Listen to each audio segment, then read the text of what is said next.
This is AM 650's The Law Show with Sterling Fox. Now back to the show.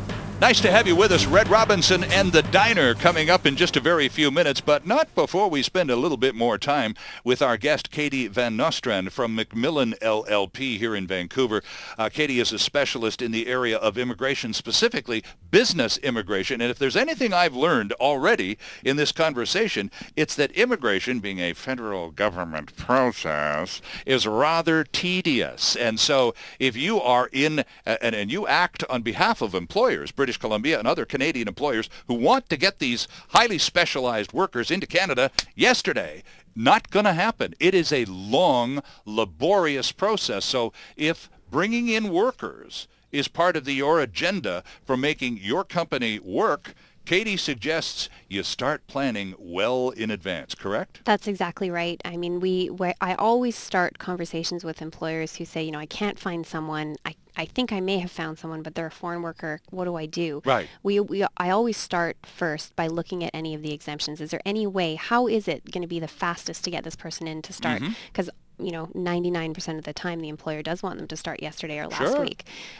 So we always go through those first. Are there any exemptions? The NAFTA categories. Is it a NAFTA professional? Can we bring this person in next week, sort of thing? Or are they going to need a labor market opinion?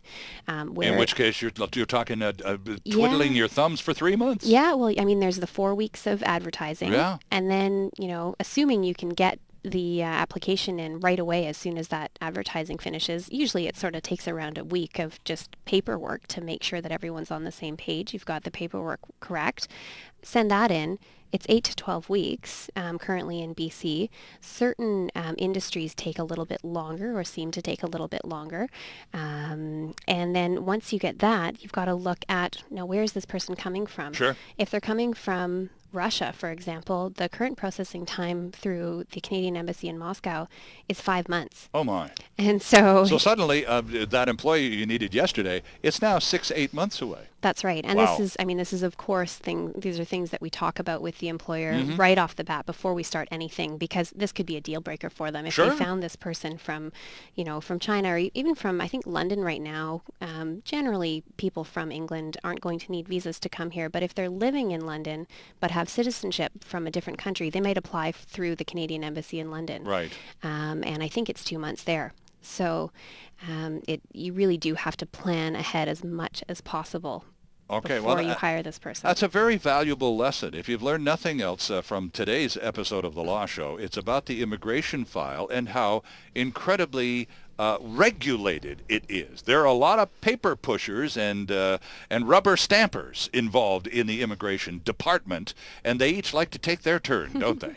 That's right, and it's probably a good thing, because at the same time, the government's really concerned with making sure that Canadians and Canadian permanent residents have first crack at all of the available jobs. Right. So they want to make sure that that's happening and that's seen to be happening. Now let's talk about some of your more exotic clients, because you represent people in the film and television industry, and it was suggested during the break, friends, that a certain Oscar-winning candidate was once upon a time represented in part by our guest, Katie Van Nostrand. So when these movie stars, George Clooney was here hanging out in jazz clubs a couple of weeks ago, and on it goes. They're filming 50 Shades of Grey around town. When these people come in for megabucks, how does that work? What are their immigration dances that they have to do? Yeah, well, they're treated just like anyone else. If they're going to be working here, they need a work permit. Sometimes there are exemptions, like we've talked about, that they can fall into. But they are going to need legal status to be able to do work in Canada, right? And get paid here. And will they leave tax dollars behind? They, of course, every time, right? They stay at the hotels or eat dinner in the restaurants. So of course they're going to be giving into our economy when they come here. Okay. And then there's just the work being done here as well. I do a lot of work in the post-production film industry. Right. A lot of those companies are my clients, and they actually have a tax incentive to do the work in BC. Right. And so that's part of the reason why there are so many shops in Vancouver especially. Okay, now these are not the stars whose name are on the credits, but these are the people who make the stars look good. That's right. And they're pretty specialized craftspeople as well, aren't they? Very, very specialized. Some of them are software developers. A lot of them are digital artists or graphic designers. A lot of them have gone to school for many, many years and have worked in the industry for a long time. And they are needed to do usually the computer lighting effects and digital effects that will make the movie look better when it's on screen. And really everything's touched up these days before it gets to the big screen. And a lot of these players are global people too. They come to Vancouver on a specific assignment to work on a movie, and then they're on a plane and off to London or Sydney or wherever. That's right. It's very, very project based. So, I mean, every once in a while you have an employee who might work at a company for a few years.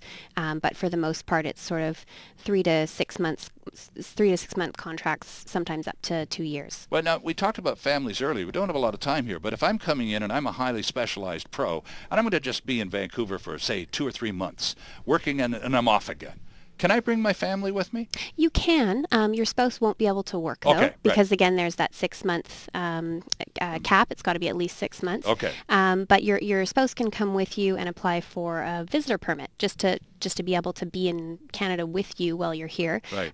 Same with your children. And it would be sort of up to you at that point to decide whether or not to enroll your kids in school. If you're only here for a certain amount of time, there may be some specifics that say that you can't. Now, you talked about the importance of being prepared as a prospective employer. If you're going to anticipate bringing in foreign workers, you're going to really have to need to plan long term. In the movie industry, we're talking about people who are in and out in, short hits for really specialized work. So it's a different ballgame, or is it? It is in a sense. There is a specific exemption under Service Canada, under the labour market opinion stream that we were talking about earlier, where employers don't have to advertise these positions, and they get a sped up processing time of generally about a week. So they don't have to do the 4 weeks of advertising, and they don't need to wait the 8 to 12 weeks to find the digital artist that they need to do this work. It's very specific to digital artists and other computer type graphics workers. It's not going to allow someone who's just working at the film company in HR, let's say, or as an assistant at the front desk to use that same stream. So in that way, they're capping it from letting just anyone in. Let me flip the coin for you and ask you this by way of a closing question. You've done an excellent job of giving us a really much better understanding of what it takes to come to Canada as a foreign worker. Is it as tough on Canadians when we apply to go to other places in the world to be a foreign worker there? As I mentioned earlier, the gas and oil industry, all over the earth, there are Canadians, thousands of them. Did they have to go through the same song and dance that people do when they come to Canada? From what I understand, yes, it can be quite difficult to go to other countries. I've heard, although I don't know absolutely for sure, that in the UK, you can only go and work there if you have a British citizen spouse who has a job there. Oh my. So it's sort of opposite of here. Where we have a foreign worker who will come in and then their spouse can get a job. It's the other way around when you go into the UK. Sounds like when it comes time to make the big move, wherever it may be, a chat with a lawyer like Katie Van Nostrand might be a smart idea. And you can find Katie at McMillan, online at mcmillan.ca. Thanks for coming in. A pleasure to meet you. Thanks so much for having me. Most informative hour. See you next time on The Law Show.